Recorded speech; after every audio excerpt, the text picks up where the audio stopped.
Hi there. My name is Jeremy Hirschkorn. I am the owner and lead trainer of Jet Movement Academy. I also run the Ron Johnson Project.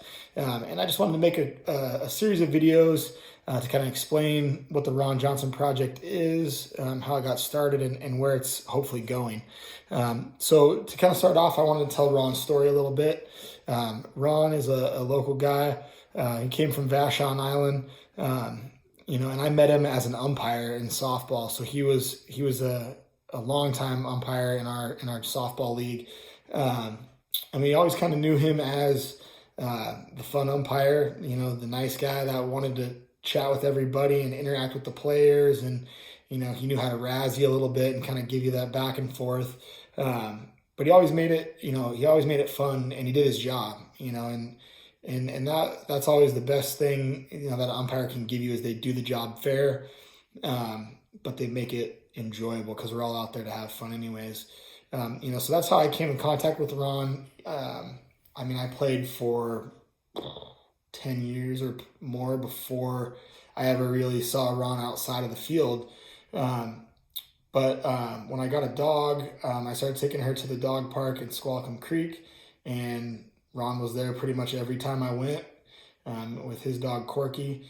And if you've met Ron, you know that Ron wants to talk to everybody. He's there to chat and interact. He's very social.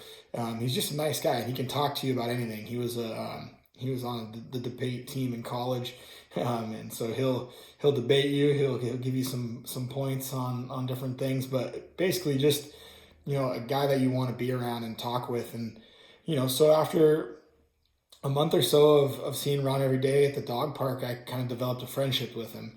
And as you're around somebody, you start to read, how their day's going, what's going on with them. And Ron was always just an upbeat guy, until there was one day that I like to kind of call the dark day, when I could just tell that Ron wasn't the same that day.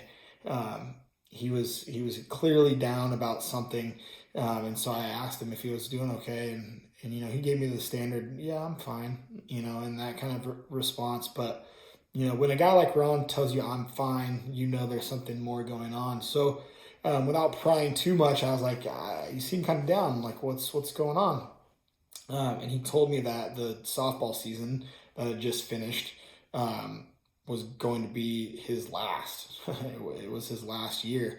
And it kind of took me aback. I was like, why would Ron retire from umpiring? He loves it. But what it came down to was his weight was going back up. His mobility was going away. He was approaching 70 years old, and his body was just kind of not supporting what he needed, to do the job the way that he would hold himself to, the level that he would hold himself to. And so I kind of kept asking questions like, why, what's going on? What's making you feel like you need to retire? Like, are you being forced to retire? Like, what's the scoop? And it kind of got to that point where he started to share some of those things with me. And in my head, while he's talking, all I can think of is, let me train you. I had just become a personal trainer earlier that year. I was kind of new to it. I had some goals of things that I wanted to learn about and implement and do. And I thought, let me give you a shot, give me a shot. Let me try to show you what I can do, and almost use you kind of as like a test subject on what, new certifications I was trying to get and different things I was working on. So I said, what if I train you? And he said, oh, what do you mean? And so we started to kind of talk about the specifics of it, and it came down to, well, what about, I can't afford to do that. When you're looking at somebody who is closing in on morbidly obese and 70 years old, the first thing that comes to mind is, this is going to take a lot of work, and we're going to need a lot of time and a lot of consistency, and kind of go at a slow pace. So like, if you're looking at someone in that situation, 3 days a week would be about the minimum of time that we could spend together. And so that's what we started off with. And I just said, you know what, well, let's do it for free.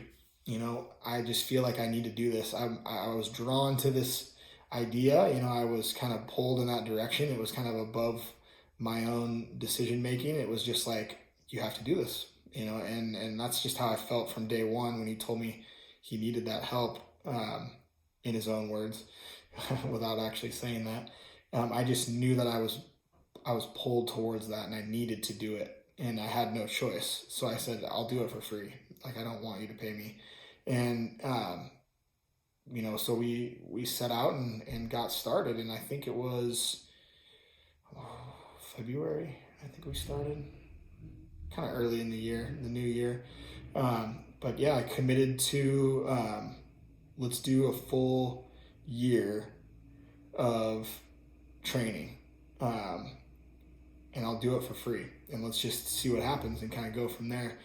So we kind of set out some goals at the beginning and just kind of went to work. The primary goals at first were clearly to get him into some healthy habits that were going to help out with his joints and stop his weight from going up. That was kind of the big thing, was you can't get any heavier than this. We got to kind of put the kibosh on this thing and slow that down. And he had some things, like the knees obviously aren't doing super well. The hips aren't doing super well when you're carrying around that kind of weight for that long. The shoulders were pretty brutal. That was probably his least mobile area. And then just the weight, it was impeding him from being able to walk as much as he wanted and do some things. So, so we set out on that journey and we just kind of went for, hey, let's give it a year and see what we can do. And that's kind of where it all started. So we didn't call it the Ron Johnson Project right away. It was more just, me and Ron working out, and it was about 9:00 in the morning, Monday, Wednesday, Friday, and we just, kind of donated the time and space at Inside Pitch to get it done and try to change this guy's life. And I'm just so thankful that I was there when that day happened and that we had the capacity to actually do it. That Brandon from Inside Pitch gave me the space and the time to be able to donate this massive amount of time to this guy and make it happen. So that's kind of Ron's story, and that's where the roots of the Ron Johnson Project came from. So if you want to see some more, I'm going to make video number 2 will be what is the Ron Johnson Project and where is that going, what's it headed towards, and what have we done so far. So thank you for listening, and hopefully we'll get you to tune into video 2 of the Ron Johnson Project. Thanks.